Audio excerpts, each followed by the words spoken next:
Alright guys, I just wanted to give you a quick overview of what to do when you are in your class.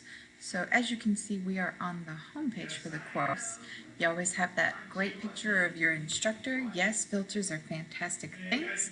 You also have all of the different ways that you can contact your instructor. You have a phone number to call, you have an email address, you also have a texting number. In here you can also find to get a DBA scheduled. You can schedule other things like tutoring sessions. Up here you also have this really cool link called Help, and it brings you to this nice site that has all kinds of reference sheets and individual note-taking guides, other things that you can use to make your life a little bit easier, additional practice, some videos, things of that nature. So realize that this picture of your teacher down at the bottom is more than just a picture, and it is a way to get around and get some extra help should you need it. So now that we know where all that is, let's go ahead and look at where are we going to get our lessons and where are we going to get our assignments. So up at the top right here it says lessons. If you click on that, it's going to take you to your lesson page. Now I'm doing this for the geometry class, but the same thing works for any of the classes that you're going to take. It's broken into segments. If you are just doing segment 2, ignore everything up here and focus on this stuff down here. If you're in segment 1, of course, you're going to start with module 1, because any of your Pinellas virtual classes, you need to make sure you do all of the assignments in the order that you see them. So once we choose an assignment, I'm going to go ahead and start with this introduction just because it is here for a reason. It kind of tells you a little bit about what to expect in the module. It tells you what assignments there are and how many points they're worth, how much time they estimate that those assignments are going to take. Now I want you to keep in mind that just because it says the assignment is going to take 30 minutes doesn't mean that you won't be able to do it a little bit faster. Or you might need to take a little bit more time. Either way, that's up to you and what it is that you need. Down here, it also tells you about collaboration opportunities. Keep in mind, you do need to do one collaboration assignment per semester. You can do that through live lessons with your teacher, or they give you opportunities in every module. They tell you exactly where to find those collaboration activities, and you can click right here. It'll take you to an explanation of what that collaboration component is and what you need to do for it. All right, so now that we understand that part, let's go ahead and look at a lesson. So I'm going to start right here on this advanced constructions lesson. The first page, of course, is an introduction. It says select the right arrow to explore. And the reason for that is sometimes there are some different things that you want to be able to look at to make sure that things make sense.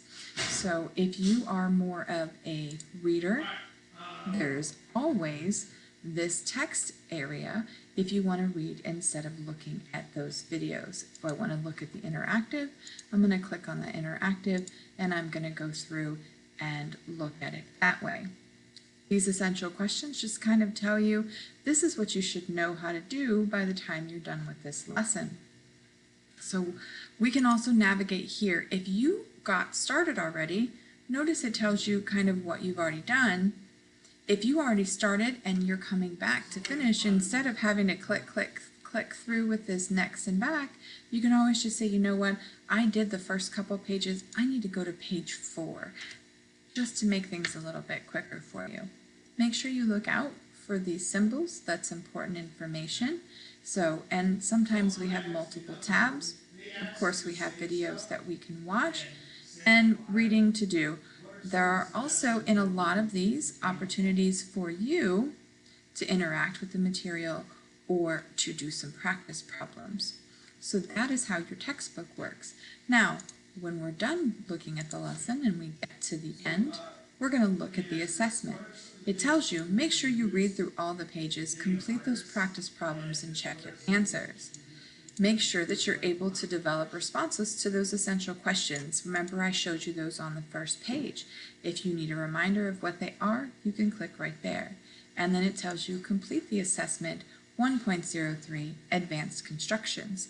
When you see that, that means that you are done in this lessons tab for this lesson, and you need to go over to this assessments tab. So when we click on the assessments tab, it takes us to a list of all of the assignments that we have not done yet. This is every assignment for the class that you have not yet completed. As you finish them, it will tell you, or it will take it off of here, and it'll simply have the next one that you need to do. So then we can click on that exam. Exam just means quiz, so don't be afraid of that word. It just means that you're taking a quiz. So you'll come in, you'll take the quiz, and then as soon as you're done with some of these quizzes, as long as there are not questions that you have to type answers to, what happens is you immediately get a score for that. So I am randomly choosing, check this box to indicate you're ready to submit your exam. The reason that this is here is just to make sure that you don't accidentally click submit exam before you're ready. So if you get down to the bottom and you realize, you know what, I want to go back and check a question or two, I can do that because it won't let me click this unless I first click that. And that's why that is there. So I'm going to go ahead and submit it. And immediately what happens is, it tells me that my exam has been submitted, and it tells me what my grade was. Now, guessing and not paying attention, surprisingly enough, did not give me all that great of a grade on this. If I was taking this class for real, I would talk to my teacher and get this resubmitted.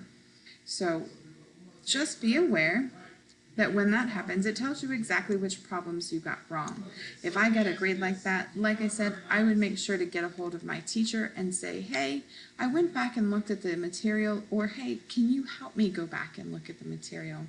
Once I'm done here, the other thing that I can do, if I'm really curious and I want to keep track of my grade, I can click on this, what we call a hamburger, and go right here to where it says gradebook, and it's going to tell me how far I've gotten in the class and what my grade is. It's going to tell me whether I'm waiting for my teacher to grade something for me, whether I got the grade I needed, which if you're honors, you have to get at least a 60 on every assignment, and if I didn't get the grade I needed, that's in red. The great thing is, as you fill this out, these little red ones, you know those are the assignments that you need to go back to get your grades up. So that is a quick tour around the online course. Again, if you go back to home, it's going to take you to this lovely home page with that picture of your teacher and all of these clickable buttons. Feel free to click around and see if you can make sense of where everything is, so that when you need to get a hold of your teacher or when you need some extra help, you know exactly where to go to do so.